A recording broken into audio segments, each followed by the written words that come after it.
Hello friends, I am Chevee. Welcome to my shed. How was your day today? I hope you're doing well. I hope everything in your world is fabulous. It's great here, but it's also late here and I just woke up.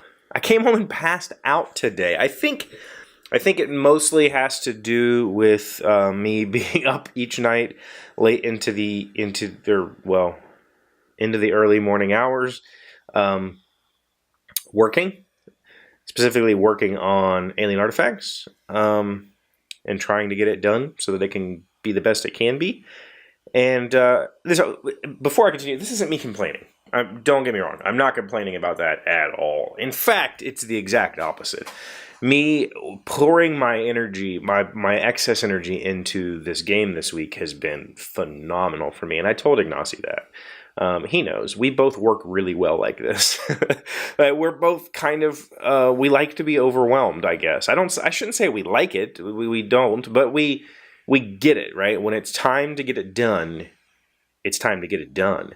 And me particularly, as I think most of you are aware at this point, I suffered from depression on a huge scale. And I have for a very long time. I was suicidal as a teenager. And one of the ways that I learned to combat that is to never be idle.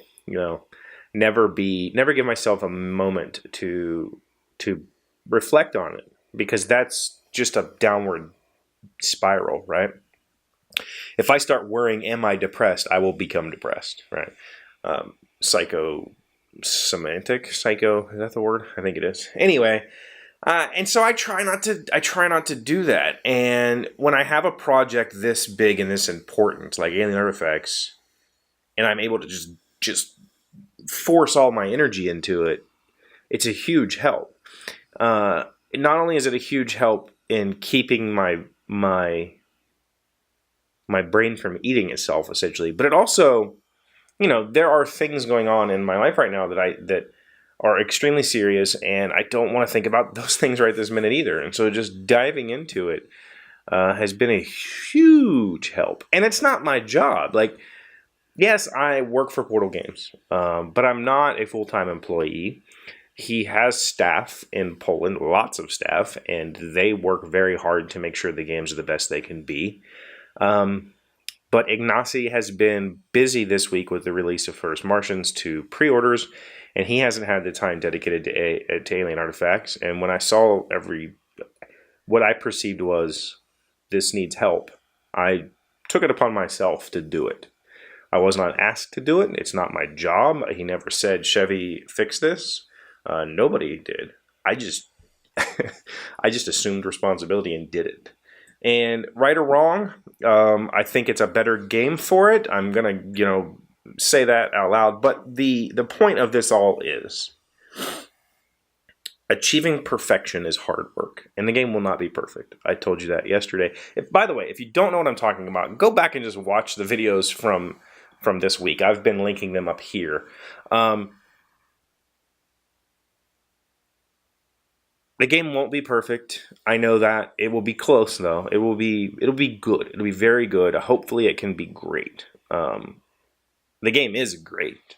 I mean as far as ease of understanding, the ability to pick up the rules, read it, play the game, that sort of stuff. Because that's the only hand I've had in it. I have not made any design decisions or anything like that. But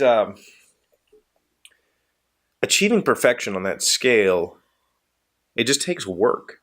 And on my way home today, I had this grand plan to show you something from another part of my life that I've never really shared with you, and I can't find it. I thought I saved it, and maybe I can tell it in story. One hobby that I do not advertise, I've said it on the show before, I don't advertise it in the real world, I don't talk about it, is magic. Not the game, the art of magic, of sleight of hand, of foolery, of illusions. I have dozens of books and DVDs and videos and lectures and PDFs. I mean, I absorb everything that I can about illusions, about magic, about mentalism, or whatever you want to call it. And it's just something I really love learning about.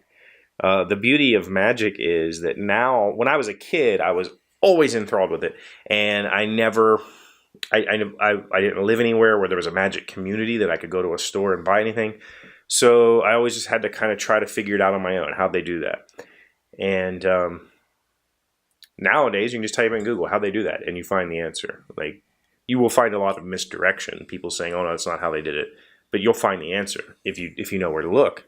And the beauty of it is that doesn't change it at all. In fact, a significant portion of the time, knowing how the trick works makes the trick better, because you see the perfection in the performer. And so I don't practice magic. I mean, I can. If you ask me to show you some tricks, I can show you some tricks, but I don't have the stage repertoire. I don't have the banter planned out. I don't have a show or anything like that. I just like to learn about magic, right? Well, I did want to learn one specific thing that I could always perform. I have about 4 tricks that I know very, very well that I can perform just if somebody says, "Oh, it'll show me something," right? Or if there's a lull, I can just do this trick for you. And the one that I always wanted to learn how to do is it's a technique. It's not necessarily a trick. This is a technique that you can use to perform a variety of tricks. But the idea is it's called a peek. Okay? And I'm not going to show you how to do it. If you want to look into it, just Google center peek. All right? And the idea is I hand you a piece of paper, you write something on it, we fold it up, we tear it into pieces, we throw it away, and I tell you what you wrote. Okay? The difficulty here is the idea is I saw what you wrote down, right? I can't read your mind. I don't have any sort of like kinetic sense that I can see what you wrote. There are people who can read what you wrote based on the motions of your hand. I've never been able to do that. I've tried to learn that skill. But the act of the folding and the act of the tearing allows me to see what's on the paper. And again, you can look up center peeks. There are hundreds and hundreds and hundreds of different methods to do this simple technique. But it's really impressive. If you do it on a business card or whatever, it's really, really impressive. But you have to kind of write your performance around this technique, because if you think about it, if I say write something down and you write it down, and then I want to tell you what it is, why do I have to go through this routine of tearing it up and throwing it away, right? So you kind of have to write something around it to make it so that I need to tear it up. And that's magic. That is essentially the secret to all magic. If you pay attention to a performance, you have to question, why did he do that thing? He didn't need to do that. If you wrote it on here and set it on the table and I told you what you wrote, we flipped it over, there it is. Why is that? Why do I have to go through this whole thing? Well, I have to go through this whole thing because I have to see what you wrote, right? So I have the person fold it and then hand it to me, and then I hold on to it, and then we talk, and then we tear this thing up, and I see it.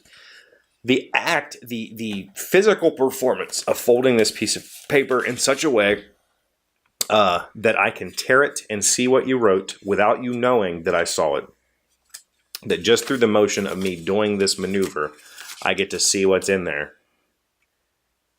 That takes practice. That takes a ton of practice. And I wanted to perform this trick with business cards.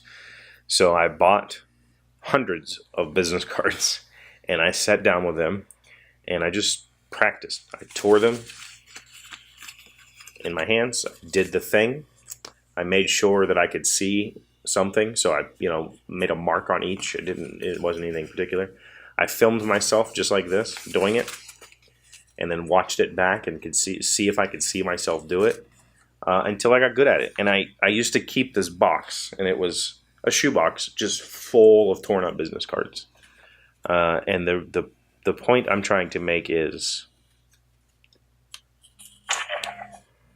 That was not the point. The point I'm trying to make is perfection comes through repetition.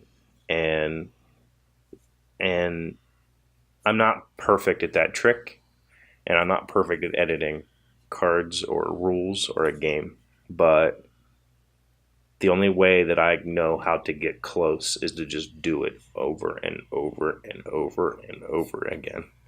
And so I spent the week editing these cards and these rules over and over and over again. And part of the reason is I'm in love with that game. I'm in love with this trick. And because of that, I'm willing to spend the time to do it. It's not a secret. It's just hard work. And let's be honest, most people aren't willing to put in the effort unless it's something that they're extremely passionate about. Passion. So, that's all I have to say. I don't know what that means. I don't know if you get anything from that, but that's what I got. So, thanks for being here. Thank you for being amazing friends and sending me wonderful messages. I love it.